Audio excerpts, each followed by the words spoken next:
Daddy, give us a greater understanding of your word. Beyond the preparation of the preacher, high above the expectation of the listeners, speak to us today.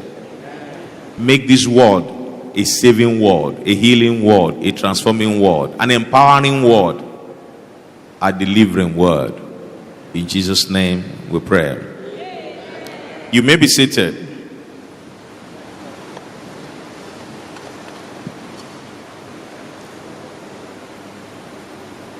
There are so many ways to view grace. I've been saying that, and day by day in this our year of abounding grace, I will be revealing to us, as God reveals to me, the various dimensions of grace. My prayer is that in this our year of abounding grace, may we receive grace to have proper understanding of grace. In Jesus' name. Now, grace, as simple as it is, almost everybody here will say, I know what grace is. It looks so simple, but grace is also difficult to understand.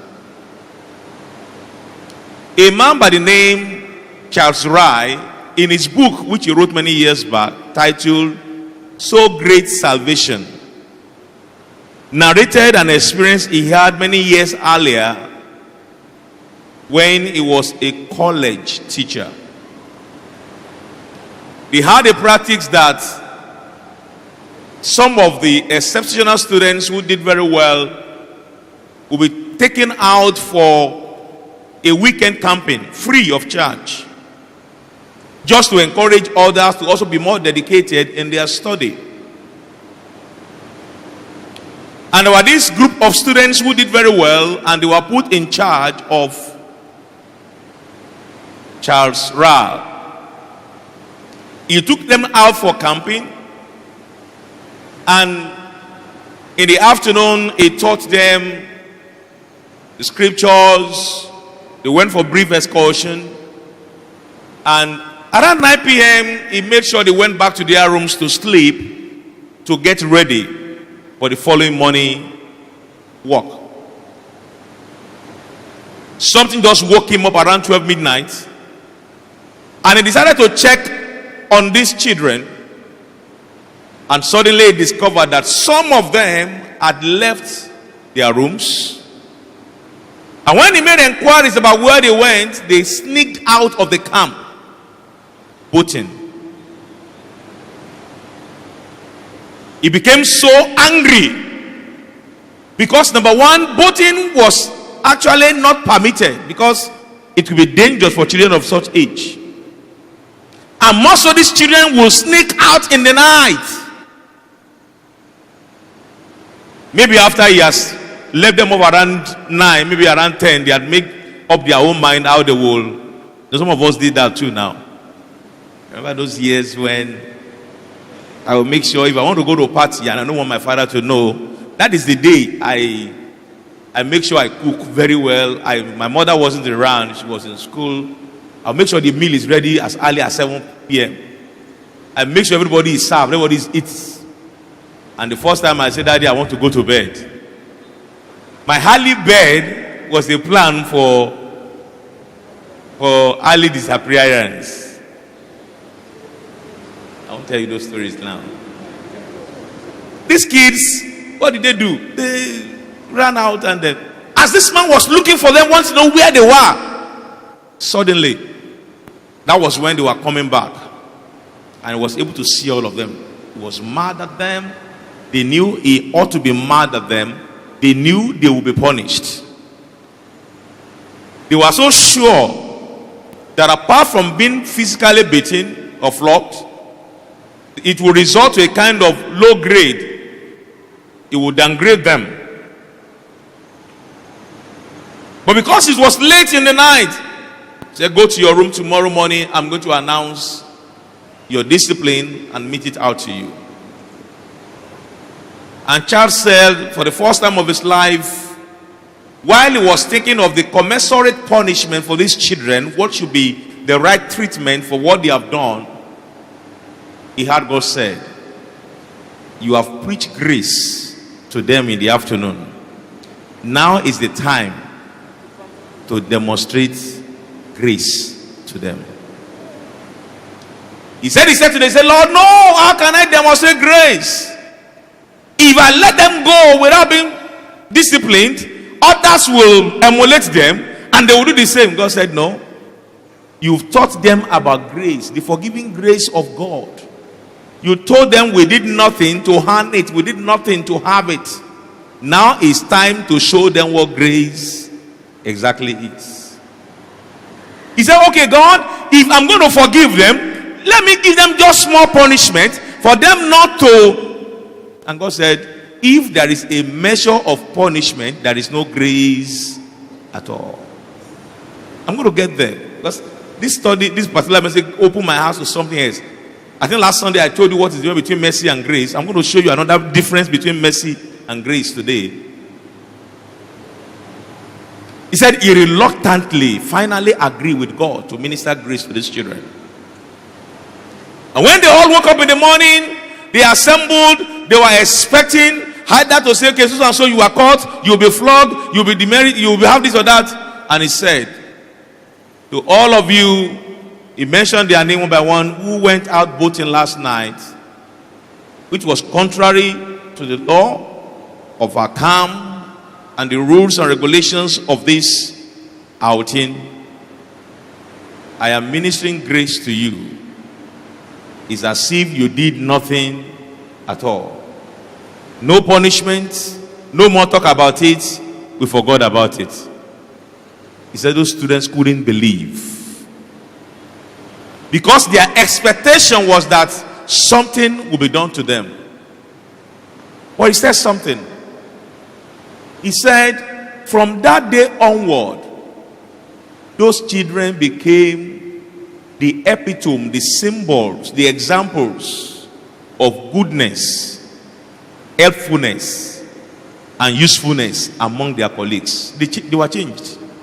Before he asked for anything, they come. People of God, that experience will give us some ideas about grace this morning. I said grace is difficult to understand because of its nature. And let's look quickly at 5 things about grace in our attempt to understand grace. Number 1, grace is unmerited. Say that with me. Grace is what? Unmerited. I think the simplest definition of grace is unmerited favor. We should all know that.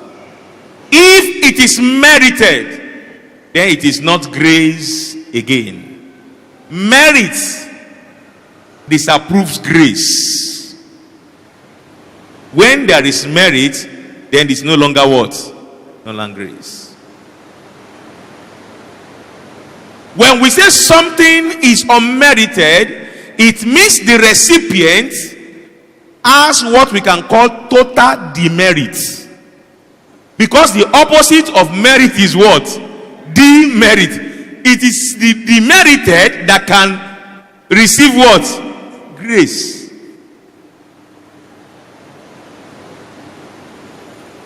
Grace is unmerited. Number 2,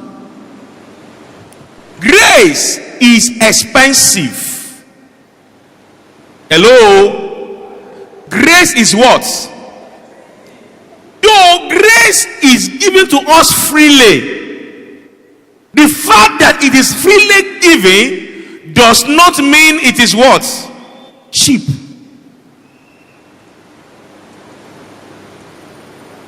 If somebody builds a duplex and gives you and say, this is house for you, live in there and go on and so forth, it costs you nothing.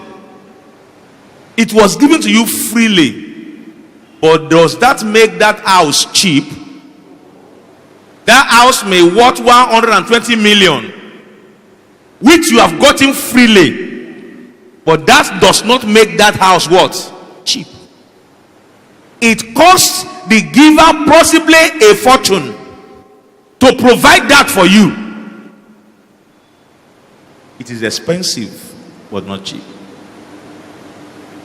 The grace for our salvation, which we all receive from the Lord Jesus Christ, cost the Lord his own death on the cross of Calvary.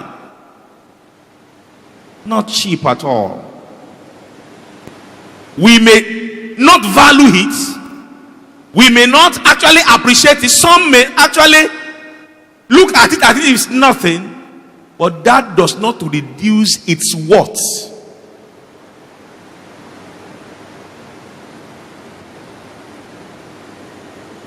Let me give you an example of what people do with grace. Somebody travel abroad and say, what do I give my younger brother or my younger sister or whatever? And out of his love for you, bought for you a shoe worth $500. That's about 180,000 naira. And brought it to you and said, my brother, I just felt like giving you this. And you got it and said, brother, thank you. And the next time when they call for people who wants to go and do lalambia to cut grass in the bush, you said, this is my shoe which my brother gave me.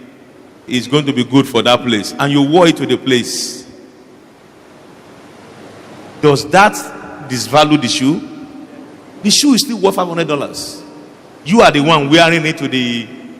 You are not waiting for the day when Buhari will invite you and say, let me show that I also have something. People may disvalue grace, but grace is not valueless. It's expensive. And people of God, when something is expensive, you must treat it carefully. You don't treat it anyhow. Number 3, because of time. I said number 1, grace is what? Number 2, grace is what? And number 3, grace is incredible. It's often incredible to the recipient. When genuine grace is ministered, the one who receives grace find it most of the time difficult to believe what is happening. Just like those children, when they were told that no punishment at all will be for them for doing what they did, they could not believe that the man was speaking the word, the truth. Probably they were saying, I hope he's not looking for another way he will deal with us. And that is the major reason why people find it difficult to accept the gospel of salvation. It sounds so simple, so incredulous, that all I need to do is to give my life to Jesus, confess him as Lord and Savior, and receive salvation. You mean I will not fast 90 days? You mean I will not go to one mountain and pray for 1 year? You mean I will not pay so much money? And you mean just by confessing Christ I can be saved? That is difficult to believe. And that's how many other religions look for. Many years back, when I was a student pastor, I served briefly my holiday time in a village in Kwara State. It is called Bayagangola, not far from Ikpe, on the way to Muaram, one place like that. And it was a Muslim-dominated town. The only church, which was the Baptist church that we had in that town, was situated in one bush. They gave them land in one remote place so that people will be discouraged from. But there were these young girls who were students of the school where they gave me a room where I stayed, who are Muslims. But they became fond of me and they would come to me. And while I was talking with the 3 of them, but they need to give a life to Christ, and I told them the plan of God for that. So I said, he said, Pastor, I don't think it can work. Because in our own religion, we are taught that we must earn it by doing so and so. We must pray so number of times. We must do this and we must give this. So we can't believe that just accepting Christ will... No. So because grace, true grace is incredible. It is sometimes difficult to believe that you will do nothing and you will get so much. So grace is often incredible. And number 4, grace is not fear. Say that with me. I didn't hear you say it. Say it louder. The one who said it loudest will experience this year like never before. Grace is not fear. If you are looking for fairness, grace is not part of it. Grace is not fair. In the year of grace, somebody who is meant to be at the back can be brought forward. Somebody who has no qualification can be given a job ahead of those who have qualification. Somebody who is not qualified for something can be brought ahead of others, because grace is not what? It's not fair.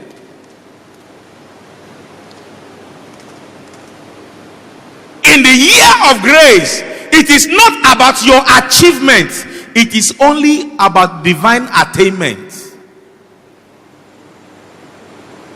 A typical example of unfairness of grace is the story of the laborers in the vineyard. In Matthew 20, the Bible says this man went out to look for workers. He got some people at 9 o'clock, some people at 12 o'clock, some people at 3 o'clock, some people at 5 p.m., and they all closed at 6 p.m. Some work for 9 hours, some work for 6 hours, some work for 3 hours, some work for 1 hour, and at the end of it all, he paid each of them 10,000 naira. And those who work for 9 hours, look at those who work for 1 hour and say, this is not what you do, you are carry. And truly it's unfair. Grace is not about fairness. Grace is about God's love. And that's what opened my eyes. You will hear, they will say, tender justice with what? Have you ever had tender justice with what? Grace. No.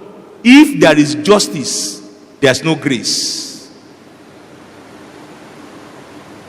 Justice and mercy can flow. But if it's grace, it's difficult to grasp. So it is not about what we have done. It's only because of his love. I'm praying for somebody under my voice in this year of abounding grace. What no one thinks you deserve, grace will make it available to you. Levels no one thinks you can reach, grace will make you get there. And those who look at you will say, this is not what. It may not be fear, but God's love and grace makes it abound. I know we men do that thing sometimes, although that one, I don't think that one is grace. There's this dimension now, when an IG is retiring, I don't know who started that wicked thing. To me, it's a wicked thing. Or you see, I can call it wicked. My thinking of it as wicked or not has not stopped it all these years. When an IG is retiring, they leave all the DIGs and they jump to who? Was there not a year they took a commissioner and quickly promote him to so that he can ascend? I think that was the time they did that. And what happens to all the DIGs when their younger brother became the IG? It's not fair. But for that man, you will receive grace this year. I say you will encounter grace this year. For people of God, as I'm trying to round up the message, I need to say this. Grace is not fear. But also, grace is a change agent. That's the fifth thing. Grace is a change agent. Where through grace is ministered, the life of the one who received grace should no longer remain the same.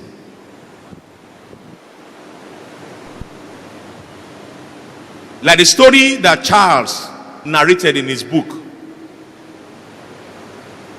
He said those children that he forgave, that he ministered grace to, from that day they became example of goodness, usefulness, and helpness. They became different. Many of us grew up from homes whereby our parents, maybe when they do anything wrong, they flog us. But the truth is that many of the time it's not the flogging that changed us. Because some children, if they know all the daddy will do, or when we do is to flog 5 crooks, say, you're already waiting for the 6 lashes. You know it will not be 6 lashes. Give it to me. I'll do it again. Give it to me.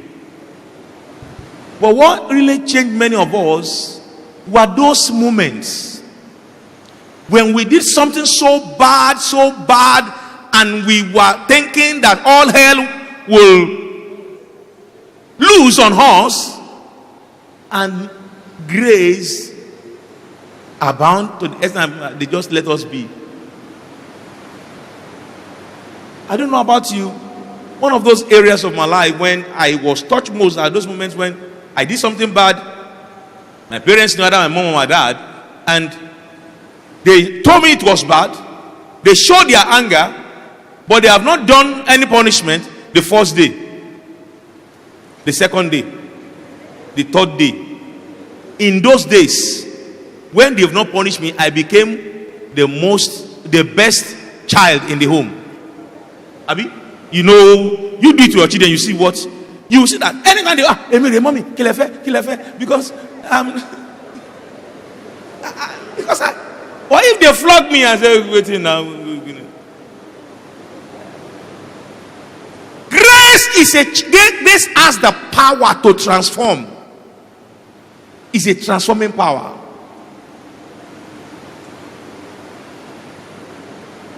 And God has used grace to change many of us. So grace, like when we checked last Sunday, the salvation, the grace of God that brings salvation is teaching us, is enabling us, is empowering us to live better for the Lord.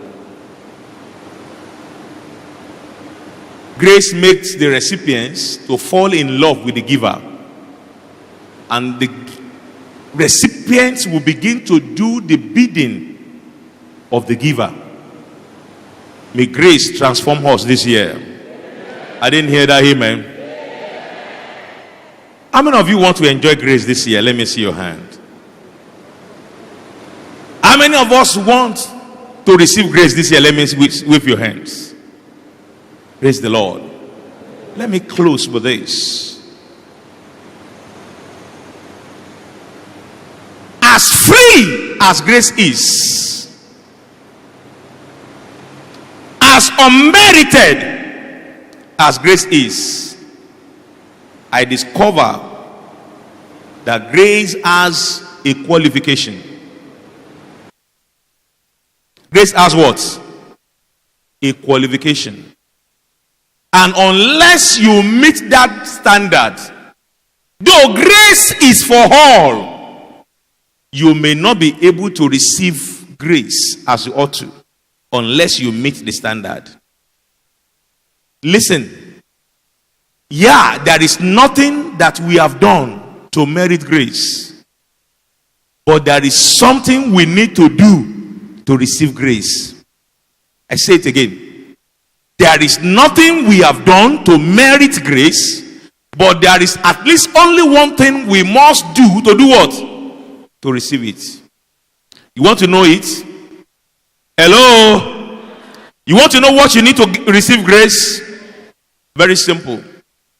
Be humble. Say that with me. I didn't hear you. Again, be humble.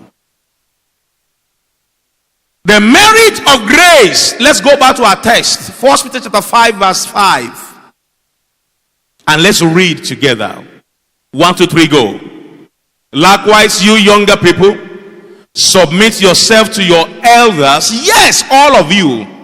Be submissive to one another and be clothed with humility. For God resists the proud, but what does he do? To who? Grace is not to the prayerful. I'm sorry. It's not because you are praying only for grace that you will receive it. He gives grace to who? The humble. And you know one thing about humility? Humility is a matter of the heart. And God knows whether your heart is what? Humble or not. Like I said at the open heaven, I said, Dikin Okosun might see me and say, oh, Pastor, how are you, sir? And do some prostration and give me some respect. And I say, this man is very, very, he's a humble man.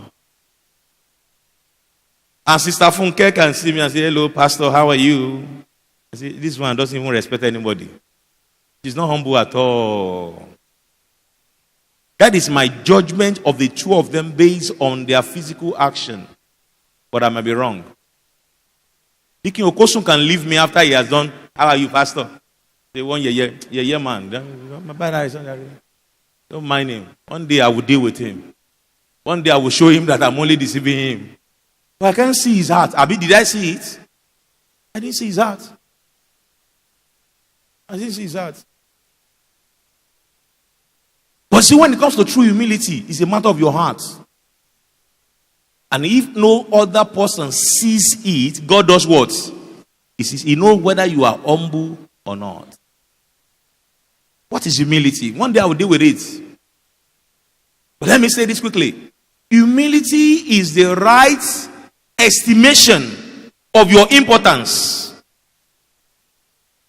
Humility is the right estimation of your achievement. Humility is the right estimation of your moral disposition. Let me explain that. Humility is what makes a man not to think that because he has reached a level of greatness, everybody is nothing. It makes him mingle with them. He doesn't feel, don't you know I'm now an MD of a company? You are just a classroom teacher. Me and you cannot be. That's fella.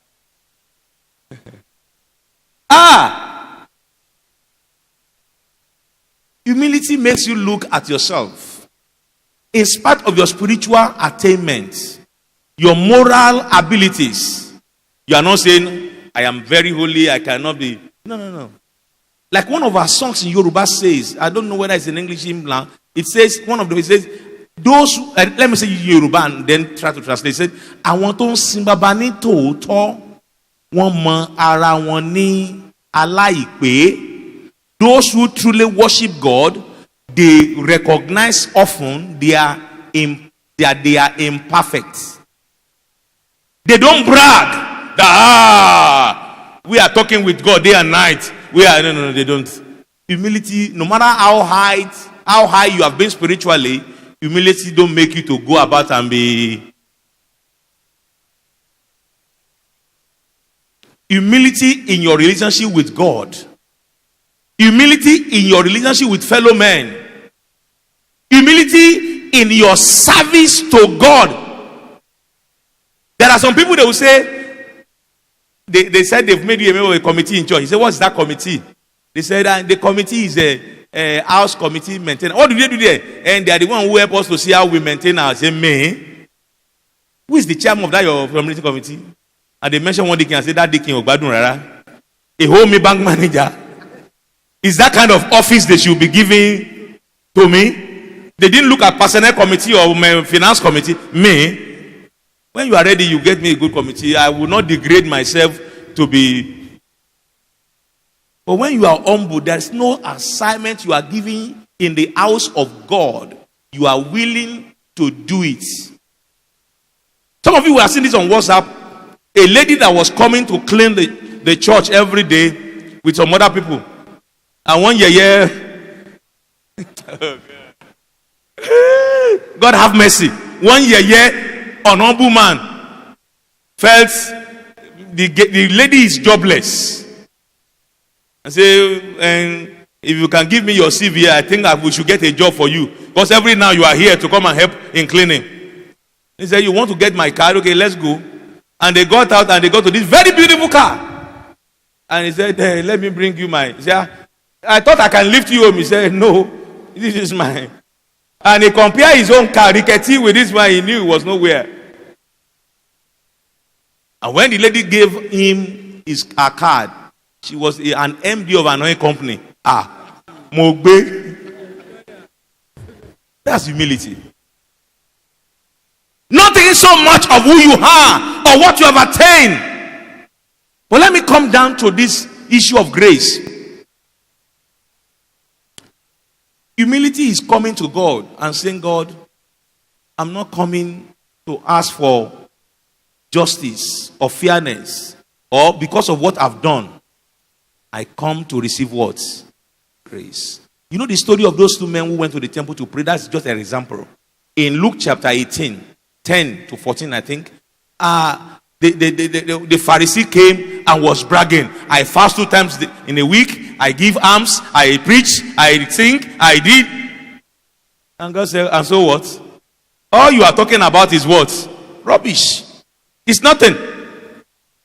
He went home with a kind of judgment. But the publican came and said, God, just have mercy on me. I am what? I have nothing to. I have nothing to. No, you think that man doesn't pray at all? Or you think he doesn't give any alms? Or he doesn't do anything? He just said, I am not coming here to claim anything. I only come here to receive what? And he went out. He went back. That is the example of humbling ourselves. Those who humble themselves will receive grace. And this year, as you humble yourself, you will be exalted. You see what the Bible says in that text? I go back to this. I love that. Give me that verse 14 again. I think I love it. I tell you, this man went down to his house justified rather than the other. For everyone who does what? Will be what? And whoever humbles himself will be what? Listen to people of God. This is a revelation I discover. Grace and exhortation are closely related. Grace and what? A man who humbles himself shall be what? A man who humbles himself shall receive what? No, let's do mathematics. There are mathematics people here. If man plus humility equals exhortation, man plus humility equals grace, Abi, then invariably grace and exhortation are what? Are the same thing. It tells me in this our year of abounding grace, as we walk in abounding humility, there will be abounding exhortation. I didn't hear your amen. I see your head being lifted. I see you being lifted in your walk as you humble yourself before the Lord in the name of Jesus. Humility is the qualification for grace. 2 other passages talk about that. James chapter 4 verse 6 says the same thing. And they were all quoting from Proverbs 34 verse 4. Let's read together. But he gives more grace. Therefore he says, God resists the proud. But what does he do? Grace to who? To the pastor, to the deacons, to the prayer warriors, to choir members, to ushers, but to who? Grace to the humble. I know what God said to me. He said, instead of you praying for more grace, pray for more humility.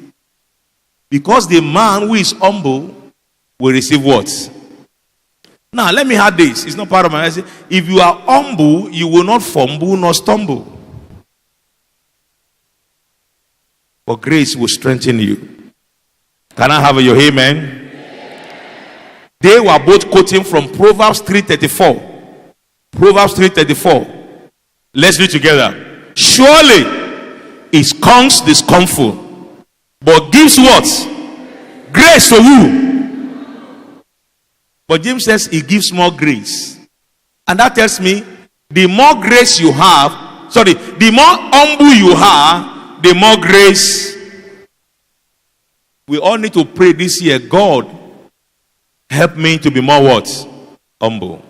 And I see God lifting your head in the name of Jesus. There is a story of Alexander the Great that I read. There was this general in his army who was his great favorite. Not necessarily because this man had done any great feat in battle, but this man was humble before him and he honored the king. One day the king became so happy and he said to the man, go to the treasurer and write any amount you want from the treasury. The treasurer will honor it. It's like he gave him an open check. He signed his signature and said, go and write any amount you like. And the treasurer will give you that money from the treasury. This general wrote something. And he took it to this general wrote something, very huge amount. And he took it to the treasurer. And when the treasurer looked at the amount, and looked at the man, and remembering whatever he has ever achieved in the kingdom, he discovered it does not commensurate with what? With what such a man could have. He said, no, I can't give you this one. This is too much for you. So the man went back to the emperor, Alexander the Great, and said, sir, the treasurer refused to honor my request. And Alexander the Great called for the treasurer and said, please come. This man said, you did not honor my check. Didn't I tell you that if I sign any check, you must honor it? And the treasurer said, sir, you said so. But I'm not sure you know what he wrote in the check. What he wrote there was too much for somebody like him to have. And Alexander said, I have not issued him this check based on what you think he worths or merits. He honors me, he humbles himself before me, and I've decided that he can have whatever he wanted. That is what grace does. When we humble ourselves before the Lord, we are not too big for him to control or lead or guide, then he gives us grace. He gives us more grace if we choose to humble ourselves before him more. If you will humble yourself before him this year, you will have grace in return. For grace, let me close with this. Grace is a lifter. Grace is what? Is a lifter. And in this year, grace will lift you up. In the mighty name of Jesus. Let's bow our heads as we pray together.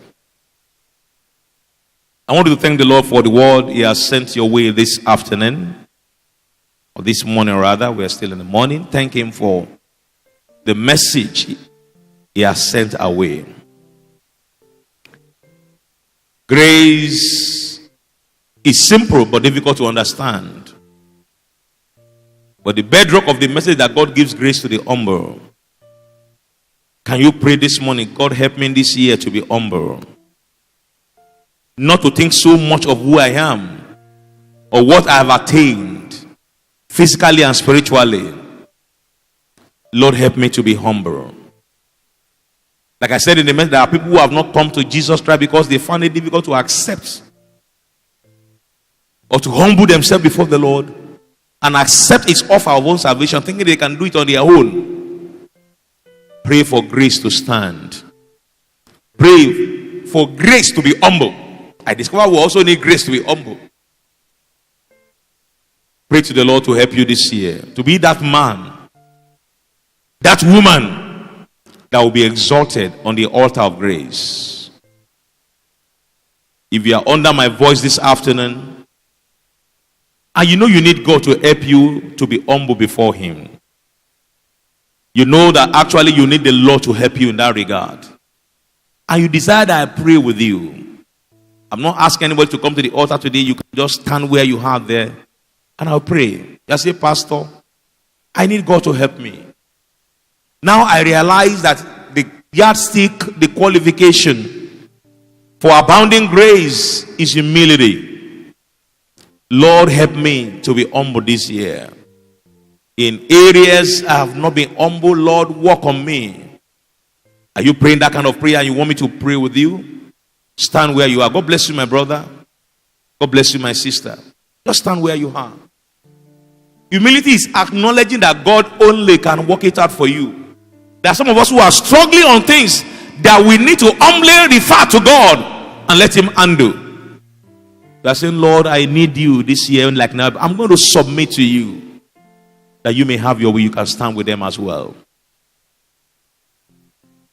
Heavenly Father, this morning I want to thank you for this word that has opened our eyes to the qualification of grace. And as many of your children who are standing asking for grace for humility, release unto them in the name of Jesus. In those areas that they need your touch, that they touch them.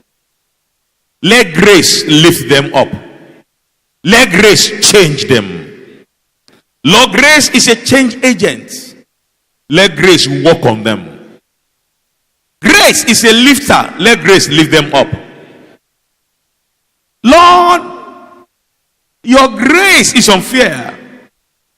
Men will say, but today I declare that grace will shoot them forward higher than where anybody could imagine in the name of Jesus. Thank you, mighty Father. As many who need to turn their lives to you on the altar of grace, continue to speak to their hearts until they respond to you. In Jesus' name we pray. And God's people say,